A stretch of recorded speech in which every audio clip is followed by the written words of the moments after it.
Okay, so in this part, we're going to talk about random experiment. Okay, so random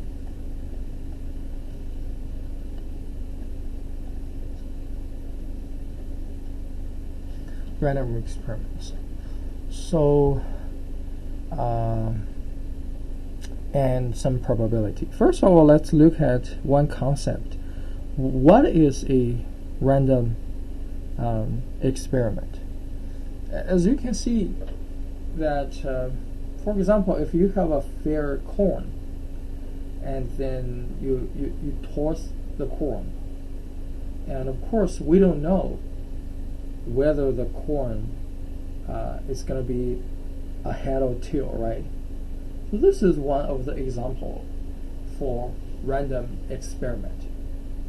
In other words, so random experiment, it is a process by which we observe something and certain. Okay, so that's what we call a random experiment. So of course, after we have the experiment, we know the result, right? And then so you can see that we can, so after the experiment, you know, so we got what outcome, okay, is a result. Okay, what does that mean? Like you know, you have a head, or you know, you have a tail, for example. Back to our beginning example here, and also the set of all possible outcomes is called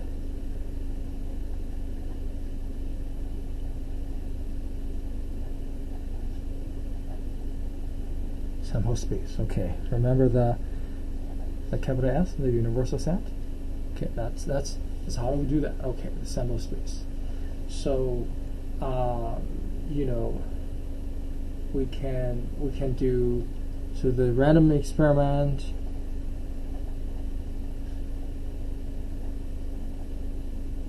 for example, if it's you roll a die, okay, a die, and then the sample space is going to be, right? So 1, 2, 6. Okay.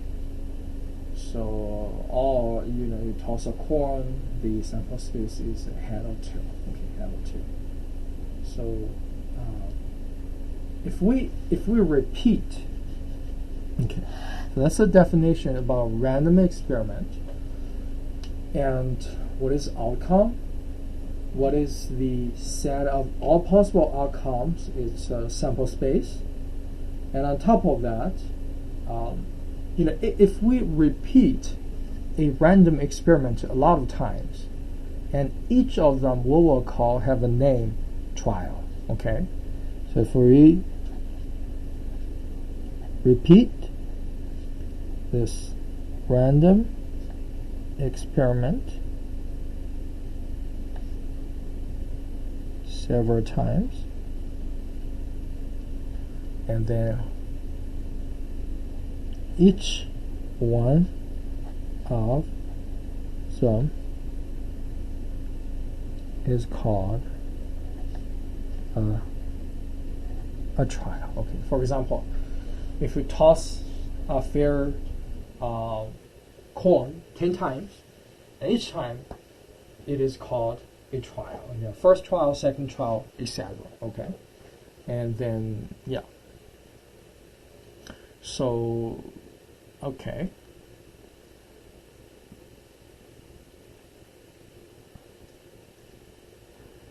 So let's see. If we toss a coin, so let's do this. So example, if we toss a fair coin twice, okay, twice.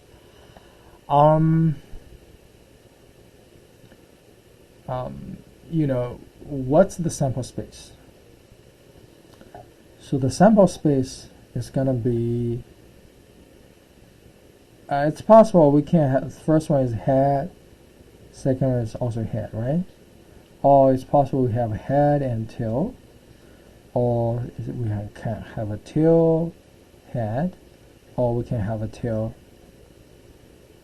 and tail, right? So you can see that these are all the possible outcome, the sample space. Okay. You know, the central idea of learning this random concept of random experiment is to introduce the concept of probability. Okay.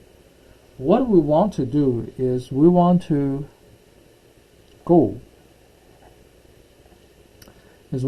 assign the BILITY to certain events. Okay, events. So for example, I might want to ask, okay, what is the probability if we toss a fair coin twice? What is the probability I can have the second time have a head? Right? What is the probability for that? So that's one problem we want to ask. Okay. So, or what is the probability at least we have one head, right? So that's another one. So you can think about it. That's another event. Okay. So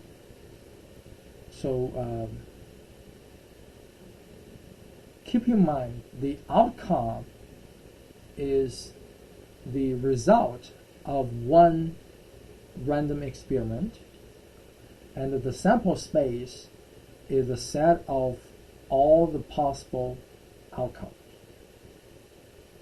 And talking about events, it is the sample, it's a subset of a sample space. For example, if I'm asking, okay, at least you have one head after you toss the coin twice. So do you agree that that event it include head, tail, and tail head, right? So you can see that those three actually form a set. That's our event. That set, meanwhile, it's also a subset of this sample space, right?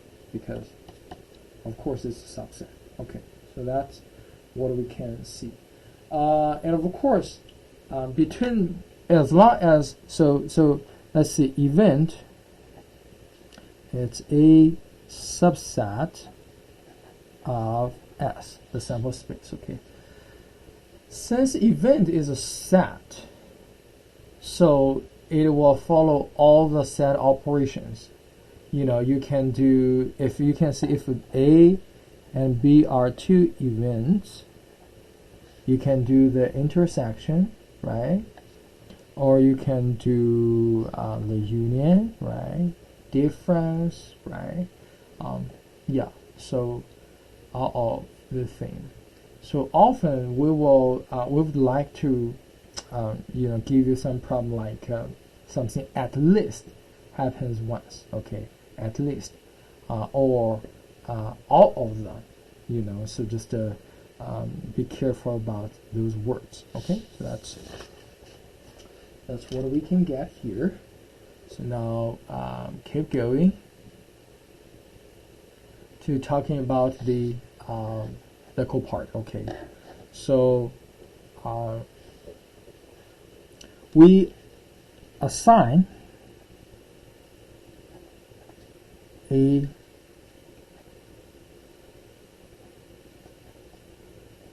probability measure. We denote it like P of A, or you can sometimes write it as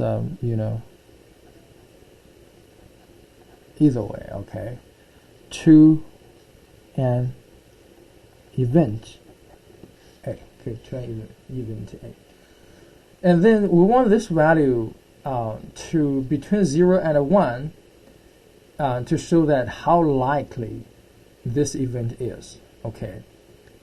So the idea is,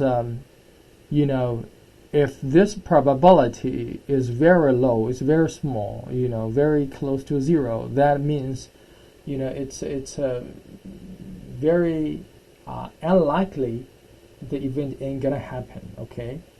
On the contrary, if the probability is getting close to 1, that means that this event is very likely to occur. Okay, to occur. And the main subject of the probability theory is to develop tools and techniques to calculate the probability of different events. And then all the series is based on some axioms. Okay, so here are the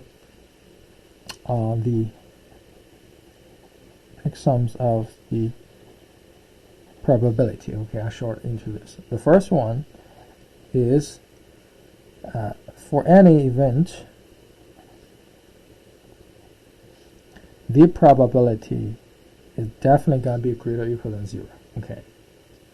Second is the probability of sample space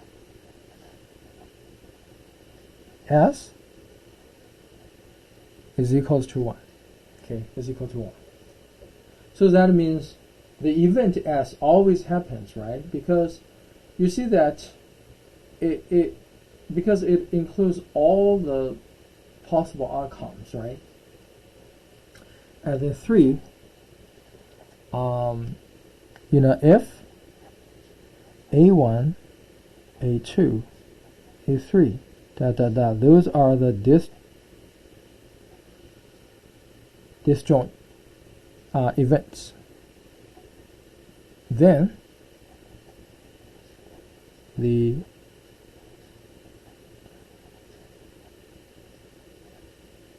probability equals to A1 plus A2 plus A3, and then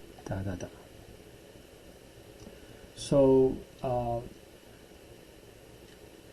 again, the first axiom is said that the probability it must be greater or equal than 0, and the smallest one it's 0. That means what? This event A never happens. Okay, never happens. And the second axiom is said that the probability of the whole sample space is 1. What does that mean? Because the sample space, it contains all the possible outcomes of our random experiment. So do you agree that the outcome of each trial, it always belongs to the sample space? So hence, that event, it always happens, right? It always happens. So that the probability equals 1, right? So in other words, if you toss a coin and the sample space is a head or tail, and you know that the outcome always either head or tail, right? So that the probability of the sample space, it equals 1. The third one, it says like this, if you have some disjoint events, then what it says it's the probability of its union of these events. It equals the summation of those probabilities. Okay, of these probabilities. So the idea you can also think about it related with the Venn diagram. Okay, with the Venn diagram here. So let's take a look at actually one example here. Okay, example here. So the example says like this.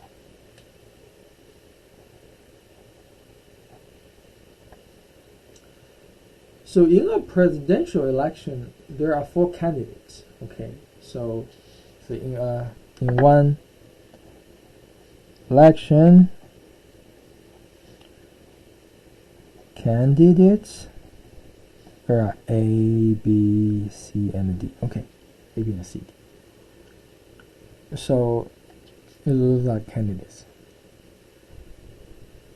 We estimate A has 20% winning, okay, of this election. B has 40% winning, okay. The question is, okay, what is the probability that A or B wins?